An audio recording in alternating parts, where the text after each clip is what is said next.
నమస్తే welcome to BRK news special in depth నేను చక్కర్ల Jhansi Telangana real estate రంగం మళ్ళీ చర్చల తుఫానులో చిక్కుకుంది.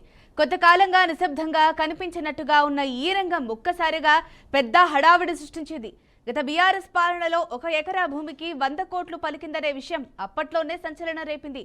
కానీ ఇప్పుడు ఆ రికార్డును దాటేస్తూ ఎకరాకు ఏకంగా 177 కోట్లు పలికిందన్న వార్త బయటకొచ్చింది.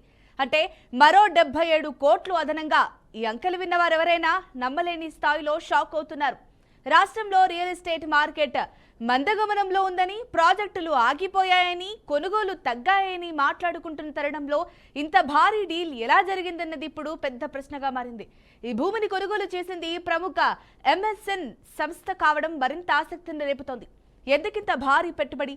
భూమి ధరలు మళ్లీ పెరిగే సంకేతమా అంటూ ప్రశ్నల వర్షం కురిపిస్తున్నారు. ఈ కొనుగోలుకు వెనుకున్న వ్యూహం ఏంటి? వ్యాపార ప్రయోజనమా లేక రాజకీయ కోణమా అన్న ప్రశ్నలు తలెత్తుతున్నాయి.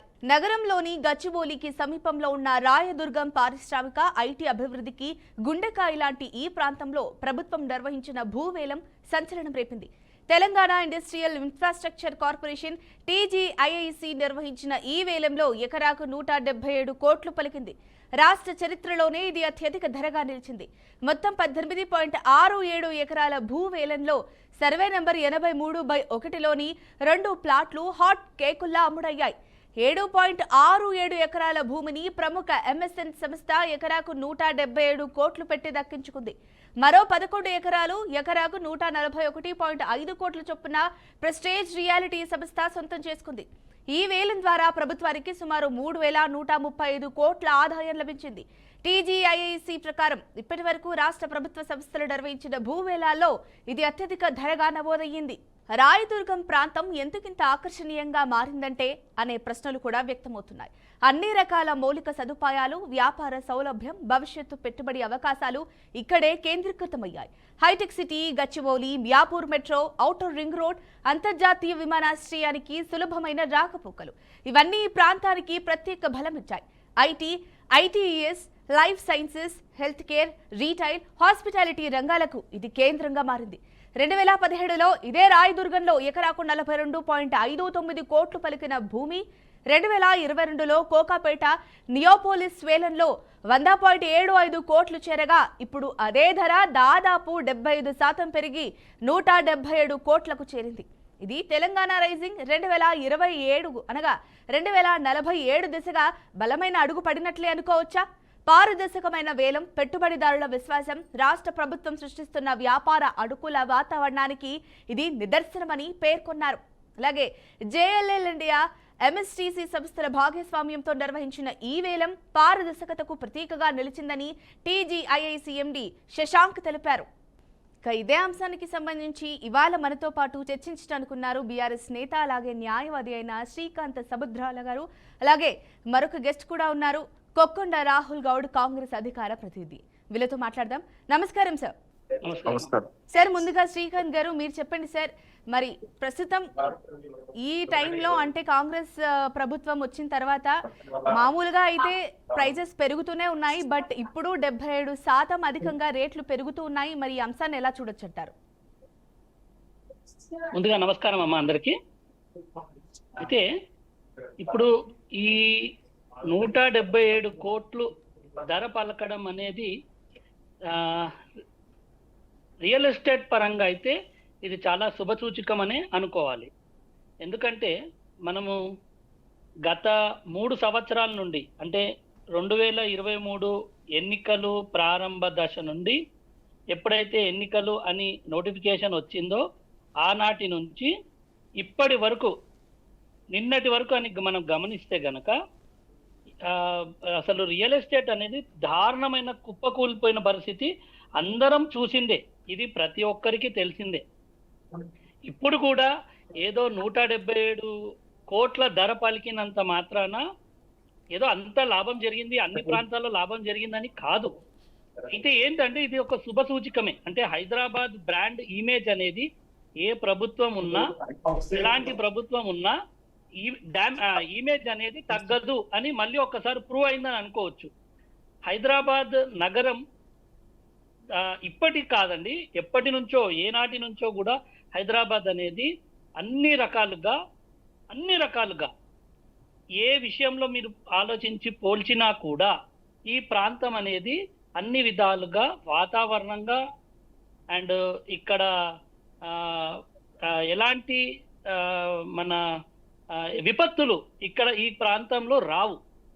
చాలా చాలా తక్కువ శాతం. అంటే ఇక్కడ వాతావరణం అనేది చాలా బ్రహ్మాండంగా ఉంటది కాబట్టి ఇక్కడ నివసించడానికి కానీ ఇక్కడ ఉండడానికి కానీ చాలా చాలా సేఫెస్ట్ ప్లేస్ ప్రపంచంలో 4-5 స్థానంలో ఉంది హైదరాబాద్. అప్పుడు మనం దీని గురించి ఏమనుకోవాలంటే ఇది బ్రాండ్ ఎప్పటికీ తగ్గదు. ఏ ప్రభుత్వం ఉన్నా కూడా ఇక్కడ బ్రాండ్ అనేది తగ్గదు అని ఒకటి అర్థమైంది. అయితే ఒకటి రియల్ ఎస్టేట్ పరంగా కొంచెం ఇప్పటి నుంచైనా కొంచెం హైదరాబాద్ చుట్టుపక్కల గత 2 సంవత్సరాల నుంచి ఏదైతే మనం వింటూ వస్తున్నామో చూస్తున్నామో మార్కెట్ అనేది చాలా చాలా దారుణమైన పరిస్థితిలో ఉందని అందరికీ తెలుసు. అందులో ముఖ్యంగా రేవంత్ రెడ్డి సర్కార్ వచ్చిన తర్వాత చాలా మంది ఆశ పెట్టుకున్నారు, ఓ ఇంకా ఏదో జరుగుతుంది ఇంకా ఏదో జరుగుతుందని. కానీ ఉన్నది కూడా పోయే పరిస్థితి జరిగింది. కాబట్టి ఇప్పుడు ఈ ఒక్క చిన్న పరిణామం అనేది కొంచెం ఆశ పుట్టించే విధంగా ఈరోజు మనం వింటున్నాం. అది కూడా రియల్ ఎస్టేట్ పరంగా, అది కూడా అన్ని ప్రాంతాలు కాదు, కొంత ప్రాంతాలు. ఇంకా కొన్ని రకాలుగా చూస్తే చిన్న చిన్న బిల్డర్లు అనుకోండి, పెద్ద పెద్ద రియల్ ఎస్టేట్ వ్యాపారులు అనుకోండి, చాలా చాలా ఇబ్బందుల్లో ఉన్నారు. ఈ ప్రభుత్వం తీసుకున్న కొన్ని చర్యలు, అది హైడ్రా అనుకోండి ఇంకేదైనా అనుకోండి, దానివల్ల ప్రజల్లో ఒక భయం అనేది ఏర్పడి ఎక్కడ కూడా అమ్మకాలు జరగడం లేదు. ఇప్పుడు మనము రాష్ట్ర ఖజానాన్ని కూడా చూసుకుంటే మన ఏదైతే రెవెన్యూ డిపార్ట్మెంట్ సంబంధించి మీరు తెలుసుకుంటే కూడా రెవెన్యూ అనేది మనది పడిపోయింది. సంవత్సరం ఒక 2-3 సంవత్సరాల కింద ఉన్న రెవెన్యూ, 2 సంవత్సరాల కింద ఉన్న రెవెన్యూ, ఇప్పుడు ఉన్న రెవెన్యూ మనం చూసుకుంటే రియల్ ఎస్టేట్ పరంగా కానీ అమ్మకాలు అనేది పడిపోయింది.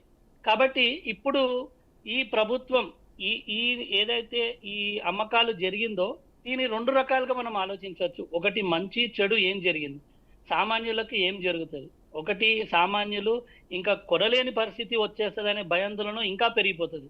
ఎందుకంటే ఇక బడాబాబులకి దీన్ని కార్పొరేట్ సంస్థలు కాబట్టి వాళ్ళు ఎలాగైనా బయటపడతారు, ఎంత పెట్టారో దానికి 10 సంపాదించుకుంటారు. కానీ సామాన్యులు కొనలేని పరిస్థితి. ఆనాడు మా కేసీఆర్ గారు కూడా మన నియో పోలీస్ దగ్గర కోకాపేటలో ఇలానే ల్యాండ్ అమ్మితే 100 కోట్లు పలికింది. ఆనాడు 100 కోట్లు పలికి హైదరాబాద్ బ్రాండ్ ఇమేజ్ అప్పటి వరకు మనం ఏనాడు వినలేదు. హైదరాబాద్ చరిత్రలో 1 ఎకరాకి 100 కోట్లు రావడం అనేది అక్కడి నుంచే స్టార్ట్ అయింది. అప్పుడు కేసీఆర్ గారి పరిపాలన కూడా అంత అద్భుతంగా ఉంది. దాని ప్రతిఫలమే ఇప్పుడు కూడా ఇంకా ఉందని మేము అనుకుంటున్నాం. ఎందుకంటే హైదరాబాద్ అనేది ఒక మంచి పీఠభూమి, చాలా మంచి ప్రాంతము భౌగోళికంగా, మరియు దానికి తగ్గట్టుగా సరైన ప్రభుత్వం ఉంటే ఈ హైదరాబాద్ ని విశ్వనగరంగా మొదటి స్థానంలో నిలబెట్టచ్చు. కాకపోతే ఆనాడు కేసీఆర్ గారు తీసుకున్న మంచి మంచి స్కీమ్లు అనుకోండి, కార్పొరేట్ సంస్థలని ఇక్కడ డెవలప్మెంట్ చేయడానికి వాళ్ళకి ఇచ్చిన అవకాశాలు అనుకోండి, ఆ చుట్టుపక్కల ప్రాంతాలు అనుకోండి. ఇప్పుడు మీరు ఎక్కడైతే ఏ ప్రాంతం అయితే అంటున్నారో, ఇప్పుడు రాయదుర్గం అంటున్నారు, ఆ చుట్టుపక్కల కోకాపేట, మాదాపూర్, హైటెక్ సిటీ, ఇదంతా చూడండి మీరు. ఒకప్పుడు ఒక 10 సంవత్సరాల కింద ఎలా ఉండే, ఇప్పుడు ఎలా ఉంది. ఇదంతా కూడా గత ప్రభుత్వం చేసిన హయాంలో జరిగిన మంచి అభివృద్ధి కార్యక్రమాలు. దాని ప్రతిఫలమే ఇప్పుడు ఈ 177 కోట్లు రావడం అనేది కూడా జరిగిందని నేను అనుకుంటున్నా. అందులో హైదరాబాద్ అనేది చాలా మంచి ప్రాంతం కాబట్టి మంచి స్కీమ్లు, మంచి మంచి కార్యక్రమాలు చేస్తే దీన్ని ఇంకా నంబర్ 1 స్థానంలో, దేశంలోనే నంబర్ 1 పెట్టచ్చు, ప్రపంచంలో ఇంకా బెటర్ స్థానంలో మన హైదరాబాద్ ని పెట్టచ్చు. దీనికి పరిపాలన అనేది తోడవ్వాలి, మంచి ప్రభుత్వం ఉండాలి, మంచి స్కీమ్స్ తీసుకోవాలి, అందరికీ ఉద్యోగ అవకాశాలు కల్పించాలి. అయితే ఇలా ప్రభుత్వం ల్యాండ్ అనేది అమ్మడం అనేది కూడా ఒకటి మంచి అనుకోవచ్చు, ఒకటి చెడు అనుకోవచ్చు. చెడు ఎలా అంటే రేపు ప్రభుత్వ పరంగా ఏమైనా యూనివర్సిటీలు కట్టాలన్నా, ఏమైనా కళాశాలలు కట్టాలన్నా, ప్రభుత్వ పరంగా ఏమైనా మంచి మంచి కార్యక్రమాలు పేదల కోసం తీసుకోవాలన్నా అప్పుడు భూములు అనేది ఎక్కడ కనపడదేమో అని ఒక చిన్న అనుమానం. కాబట్టి ఇది ఏది జరిగినా కూడా పాజిటివ్ విధంగా తీసుకొని ముందుకెళ్తేనే ఇప్పుడున్న పరిస్థితుల్లో మంచిదని నా అభిప్రాయం అమ్మ. ఓకే శ్రీకాంత్ గారు, థ్యాంక్ యూ అండి. అంటే ఈ అంశానికి సంబంధించి జస్ట్ ఆ స్టేట్మెంట్ ఇచ్చినందుకు. అండ్ సార్, ముఖ్యంగా రాహుల్ గారు నమస్కారం అండి. సార్ మీరు చెప్పండి. నమస్కారం మేడం. సార్ మీరు చెప్పండి, కాంగ్రెస్ ప్రభుత్వం వచ్చిన తర్వాత రియల్ ఎస్టేట్ పరంగా చాలా వరకు హైడ్రా కారణం అవ్వచ్చు, మరి ఇతర ఏ కారణాలైనా అవ్వచ్చు, అప్పుడు బాగా రేట్స్ పడిపోయాయి. రియల్ ఎస్టేట్ పరంగా చాలా వెనుకబాటు చూసింది, చాలా పడిపోయాయని విన్నాము. మరి ప్రస్తుతం ప్రజెంట్ కనుక చూసుకుంటే రికార్డు స్థాయిలో ధర పలికింది. మరి ఈ సడన్ భూమికి కారణం ఏమై ఉంటుంది? ముందుగా మీకు ప్యానల్ పెద్దలకి గుడ్ ఆఫ్టర్నూన్ మేడం. ముఖ్యంగా తెలంగాణ అంటే ఇక ఇప్పుడు యావత్ దేశం మొత్తం చూస్తుంది, అంత డెవలప్ అయిపోతుంది. ఈ రోజు రాయదుర్గంలో 177 కోట్ల అంటే ఈరోజు చరిత్రలో దేశమే మనం చూస్తుంది. అంటే అంత గర్వపడాలి. హైదరాబాద్ నగరం ఎంత ముందుకు పోతుందో అంటే పెద్దలు అన్నట్టు, ఇందాక సోదరు అన్నట్టు, ప్రభుత్వాలు వస్తుంటుంటాయి పోతుంటాయి, కానీ భూమి రేటు మాత్రం ఎన్నడూ మారదు. అంటే ఆ పాయింట్ ఆఫ్ వ్యూ చెప్పాలంటే ఎప్పుడు ధరలు పెరుగుకుంటూనే అవుతుంటది. కానీ ఇప్పుడు కొందరు కూడా అనుకుంటుండొచ్చు బీఆర్ఎస్ హయాంలో 100 కోట్లు అని చెప్పి. సరే 100 కోట్లు పోయిందేమో, కానీ తెలంగాణ ముఖ్యమంత్రి రేవంత్ రెడ్డి గారు వచ్చినప్పుడు కూడా 2 సంవత్సరాలు రియల్ ఎస్టేట్ పడిపోతుంది అని చెప్పి కూడా చాలా మంది అన్నారు. కొన్ని చోట్ల కూడా పడిపోయిందని చెప్పి అన్నారు మీడియా వాళ్ళు, కానీ ఇంకా ఎక్కడైనా బీఆర్ఎస్ పార్టీ వాళ్ళు దుష్ప్రచారం కూడా. సో ఇప్పుడు మనకి ఈ రోజు రేవంత్ రెడ్డి గారు అధికారంలోకి వచ్చినా గానీ ఈ రోజు 177 కోట్లు ఒక ఎకరం పోతుందంటే రాయదుర్గంలో, తెలంగాణలో రైజింగ్ తెలంగాణ అని చెప్పి 2047లో తీసుకోవాలని చెప్పి రేవంత్ రెడ్డి గారు ఆ దిశగా ప్లానింగ్ చేసుకొని ఆ దిశగా ప్లానింగ్ ప్రకారంగా వెళ్తురు. సో మనకి డెవలప్మెంట్ ఏ దిశగానైనా భూమి ద్వారా కానీ ఇక్కడ ఏ ద్వారానైనా డెవలప్మెంట్ ఖచ్చితంగా అవుతుందని చెప్పి మేము మనస్ఫూర్తి తెలియజేస్తున్నాం. ఎందుకంటే కాంగ్రెస్ పార్టీ అనే కాదు మేడం, బిఆర్ఎస్ పార్టీ అనే కాదు, ల్యాండ్ మీద ఎప్పుడైనా భూమిని నమ్ముకున్నాడు ఎప్పుడు చెడిపోవడం అని చెప్పి ఒక సామెత ఉంటది కదా. పెద్దలు ఆనందించాలి కూడా మనకు పెద్దలు చెప్తూనే ఉంటారు ఊర్లలో కానీ, భూమిని ఎప్పుడైనా అమ్ముకోవద్దు, అమ్ముకున్న దాన్ని మళ్ళీ కొల్లేము, మన జీవితాంతం కష్టపడ్డా కానీ మనం కొల్లేము అని చెప్పి అంటారు కదా. సో ఇప్పుడు ఈ రోజు ఒక ఎకరమే ఇక 177 కోట్లు అంటే ఇక మీరు ఒకసారి ఆలోచించాలి. ప్రజలు కూడా అంటే ఎప్పుడైనా ఒక లైఫ్ టైం ఎప్పుడు టర్న్ అయ్యేది కూడా తెలియదు. సో అప్పుడు గతంలో ముఖ్యమంత్రి కేసీఆర్ 10 సంవత్సరాల అధికారం ఉన్నప్పుడు అదే రాయదుర్గంలో 100 కోట్లు కూడా పోయింది. కోకాపేటలో కూడా అంటే కోట్ల రూపాయలకు కూడా వచ్చినాయి. ఎట్లా అభివృద్ధి జరుగుతుంది. మన హైటెక్ సిటీ అయినా, మాదాపూర్ అయినా, గచ్చిబౌలి అయినా, ఇవన్నీ పెద్ద పెద్ద కంపెనీస్ అక్కడ పడుతున్నాయి. సో అక్కడ కాకుండా కూడా రీజనల్ అవుటర్ రింగ్ రోడ్ లో కూడా ఇంకా ఇప్పుడు ఈ కంపెనీ వాళ్ళు అమెజాన్ కానీ, ఫ్లిప్కార్ట్ కానీ, ఇతర డిలైట్ కానీ, ఇవన్నీ పెద్ద పెద్ద కంపెనీలు ఇవన్నీ ఈ అవుటర్ రింగ్ రోడ్ సోర్స్ లో కూడా వేస్తే కొంచెం గ్రామాలలో ఉన్న వాళ్ళకు కూడా ఉపాధి కలుగుతుంది అని చెప్పి కూడా ఒక లీడర్ గా మేము చెప్పదలుచుకున్నాం. ఎందుకంటే ఆ ముఖ్యమంత్రి రేవంత్ రెడ్డి గారు కూడా ఆ ప్లానింగ్ కూడా ఉన్నది. ఎందుకంటే ఎప్పుడు ఇక్కడ హైదరాబాద్ వాసులే ఉపాధి దొరుకుతుంది, అంటే పని దొరుకుతుంది. గ్రామాలలో ఉన్న చదువుకున్న విద్యార్థులు కూడా ఎంతో ఉన్నారు, ఎంబీఏలు, డిగ్రీలు కంప్లీట్ చేసి కూడా అమ్మాయిలు కానీ అబ్బాయిలు కానీ చాలా మంది ఉన్నారు. సో భవిష్యత్తులో ఇట్లాంటి దిశగా ఈ జాగాలైనా ఇవన్నీ పెట్టుబడులు రావాలంటే రీజనల్ అవుటర్ రింగ్ రోడ్ దాటినాక అవన్నీ విలేజ్ అవుట్స్కట్లు ఉంటాయి. సో అవన్నిటికి దగ్గర రేవంత్ రెడ్డి గారు తీసుకోవాలని చెప్పి దానికోసమే రైజింగ్ తెలంగాణ అని చెప్పి 2047లో చేస్తాడని చెప్పి రేవంత్ రెడ్డి గారు చెప్పారు. సో ఆ దిశగా రేవంత్ రెడ్డి గారు కంకణం కట్టుకునే దగ్గరకు ఆ దిశగా పోతుందని చెప్పి మేము భావిస్తున్నాం. ఇంకా రానున్న రోజుల్లో కూడా రేవంత్ రెడ్డి కాంగ్రెస్ ప్రభుత్వం కాకుండా ఇంకా వేరే పార్టీ అధికారంకి వచ్చినా గానీ భూమి రేటు మాత్రం ఎన్నడూ తక్కువ కాదు. భూమిని నమ్ముకున్నాడు వాడిగా ఎంత అంటే అంత ఆ లెవెల్కి ఎదిగిపోతారు, కానీ భూమిని నమ్ముకోని వాళ్ళు మాత్రం ఇక అదే స్థితిలో ఉంటారు. ఓకే రాహుల్ గారు.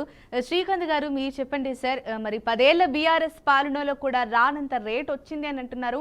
మరి ఇలాంటి సిచ్యువేషన్ లో రియల్ ఎస్టేట్ బాగానే ఉంది అని అనుకోవచ్చా, లేకపోతే ఇందులో కూడా ఏమైనా లొసుగులు ఉన్నాయి అనుకోవచ్చా? అంటే ఇప్పుడు ఇందులో మీరు అంటే దీంట్లో క్లారిటీగా మనం గమనిస్తే రియల్ ఎస్టేట్ కుబేలు అయిపోయింది అనేది విషయం చాలా వాస్తవం. ఇది ప్రతి ఒక్కరు ఒప్పుకుంటారు, అది అవునన్నా కాదన్నా ప్రతి ఒక్కరికి తెలుసు. ఎందుకంటే రియల్ ఎస్టేట్ రంగం అనేది చిన్నవాళ్ళు ఉంటారు, పెద్దవాళ్ళు ఉంటారు, దానికి సంబంధించి ఎందరో కార్మికులు ఇందులో పనిచేస్తూ ఉంటారు. అందులో ఎంతో మంది కూలీలు ఉంటారు, చాలా రకరకాలుగా అందులో మంది ఆధారపడి ఉంటారు ఈ రియల్ ఎస్టేట్ రంగంపై. గత 2 సంవత్సరాల నుంచి మనం గమనిస్తే ఆ 2 సంవత్సరాల కన్నా ముందు ఎన్నికలు జరిగినాయి. 2023 కన్నా ముందు ఎప్పుడైతే ఎన్నికల నోటిఫికేషన్ వచ్చిందో ఆనాటి నుంచి కూడా రియల్ ఎస్టేట్ రంగం అనేది స్ట్రక్ అయిపోయింది. ఎక్కడ పెట్టుబడులు రావడం లేదు, ఎన్నికల కోడ్ ఉంటుంది, ఇలా రకరకాలుగా వస్తూ ఎన్నికలు జరిగిన తర్వాత ప్రభుత్వం మారిన తర్వాత కూడా చాలా పరిణామాలు రియల్ ఎస్టేట్ రంగంలో జరిగినాయి. ఇప్పుడు ఏదో అనుకుంటే అది ఏదో నిర్ణయం జరిగింది. సరే, ఎవరు వచ్చినా ప్రభుత్వమే, ఏ ప్రభుత్వం వచ్చినా కూడా ప్రజలు స్వాగతించాల్సిందే. అది ముందుకు వెళ్ళాల్సిందే, కరెక్టే. అయితే రేవంత్ రెడ్డి గారు వచ్చినప్పటి నుంచి ఈ రోజు వరకు కూడా మనం గమనిస్తే అన్ని రంగాల్లో మనం ఫెయిల్ అనే చెప్పుకోవచ్చు. ప్రతి రంగంలో, ఒక్కటని కాదు, ప్రతి విషయంలో. ఇది నేను చెప్పడం కాదు, ప్రత్యక్షంగా ప్రజలు 4 కోట్ల మంది ప్రజలు తెలంగాణలో అన్ని ప్రతిరోజు చూస్తున్నారు, గమనిస్తున్నారు, అనుభవిస్తున్నారు. కాకపోతే ఈ రోజు ఈ న్యూస్ ఏదైతే వచ్చిందో, నాకు తెలిసి గత ప్రభుత్వాలు ఏవైతే మా బీఆర్ఎస్ ప్రభుత్వం తీసుకున్న కొన్ని నిర్ణయాలు ఏవైతే ఆనాటివి ఉన్నాయో, నాకు తెలిసి ఆ నిర్ణయాల వల్ల అప్పుడు జరిగిన కొన్ని అద్భుతమైన అభివృద్ధి వల్ల నాకు తెలిసి ఈ రోజు కూడా ఈ రేట్ సాధ్యమైందని నేను అనుకుంటున్నా. ఒకటి, కోకాపేట్ కొంచెం రింగ్ రోడ్ కి ఆనుకొని అటుపక్కన ఉంటది. ఇది రాయదుర్గం అంటే దాదాపు సిటీ సెంటర్ లోనే అనుకోవచ్చు మనము, ఎందుకంటే మనకు చాలా గచ్చిబౌలికి ఆనుకొని ఉంటది కాబట్టి. ఇది ఇంకా ఇన్నర్ లోపలికే కాబట్టి రేట్ వస్తుంది మనకి. అదొక విషయం. పాజిటివ్ గా తీసుకుంటే రియల్ ఎస్టేట్ రంగం మళ్ళీ కొంచెం దారిలోకి వస్తుందని ఒక ఆశ ఉంది. కాబట్టి దీన్ని పాజిటివ్ గా తీసుకోవడమే మంచిది. ఆ రేటు వచ్చింది అంటే మాత్రం గత ప్రభుత్వ నిర్ణయాలనే మేం భావిస్తున్నాం, మా ఉద్దేశం అయితే. సరే, ఏది వచ్చినప్పటికైనా కూడా అది కొంచెం ఆశ చిగురిస్తుంది కాబట్టి రియల్ ఎస్టేట్ రంగం మీద చాలా మంది ఆధారపడి ఉంటారు కాబట్టి అందరూ బాగుపడాలి ఈ విషయంలో. ఇలానే ఇంకా చుట్టుపక్కల, హైదరాబాద్ చుట్టుపక్కల, రింగ్ రోడ్ చుట్టుపక్కల, త్రిబుల్ దగ్గర కూడా కొంచెం దృష్టి పెడితే అక్కడ కూడా కొంచెం అభివృద్ధి అనేది జరిగితే పబ్లిక్ అనేది కొంచెం మూవ్ అవుతారు. సిటీలో స్ట్రక్ అయిపోవడం వల్ల మనం చూస్తున్నాం, ఏదైనా కొంచెం ఎక్కువ వర్షం పడినా కూడా మనకి వాహనాలన్నీ స్ట్రక్ అయిపోయి, ట్రాఫిక్ జామ్లు అయిపోయి చాలా ఇబ్బందులు అవుతున్నాయి. ఎప్పుడైతే సిటీ కొంచెం బ్రాడ్ గా పెరుగుతూ ఉంటుందో అది అందరికీ మంచిదే. అన్ని ప్రాంతాల ప్రజలు, అన్ని రకాల ప్రజలు అభివృద్ధిలోకి వస్తారు. కొంచెం వాళ్ళ ఏవైతే వాళ్ళ కోరికలు, కలలు ఉంటాయో అవి రీచ్ అవ్వడానికి ఇది కొంచెం సహాయపడుతుందని మా ఉద్దేశం. అయితే ఒకటి, ప్రభుత్వం ఇంకొకటి కూడా గమనించాల్సింది ఏంటంటే అమ్మా, ఇంకొకటి, కొన్ని ఈ కార్పొరేట్ సంస్థలు కూడా కొన్ని మన రాష్ట్రం నుంచి వెళ్ళిపోవడాలు జరుగుతున్నాయి. కొంచెం మీరు గమనించాలి, అది కూడా ప్రభుత్వం దృష్టి పెట్టాలని మేము కోరుకుంటున్నాము. కొన్ని పెద్ద పెద్ద కంపెనీలు పక్క రాష్ట్రాలకు వెళ్ళిపోతున్నాయని మాకు తెలుస్తుంది. కాబట్టి అది కూడా కొంచెం దృష్టి పెడితే మన రాష్ట్రం, మన హైదరాబాద్ ఇంకా స్ట్రాంగ్ అవుతుందని మా ఉద్దేశం అమ్మా. రైట్, థ్యాంక్ యూ శ్రీకాంత్ గారు, థ్యాంక్ యూ రాహుల్ గౌడ్ గారు. ఈ అంశానికి సంబంధించి చక్కటి విశ్లేషణ అందించారు. థ్యాంక్ యూ సో మచ్ అండి. మరి ఈ అంశానికి సంబంధించి ఎప్పుడూ లేనంతగా 77% పెరిగి మరి రియల్ ఎస్టేట్ పరంగా అలాగే తెలంగాణ అభివృద్ధి పరంగా ముందడుగు వేసినట్టుగా అనుకోవచ్చు. ఇది వాటి స్పెషల్ డెప్. చూస్తూనే ఉండండి BRK న్యూస్ తెలుగు సత్తా.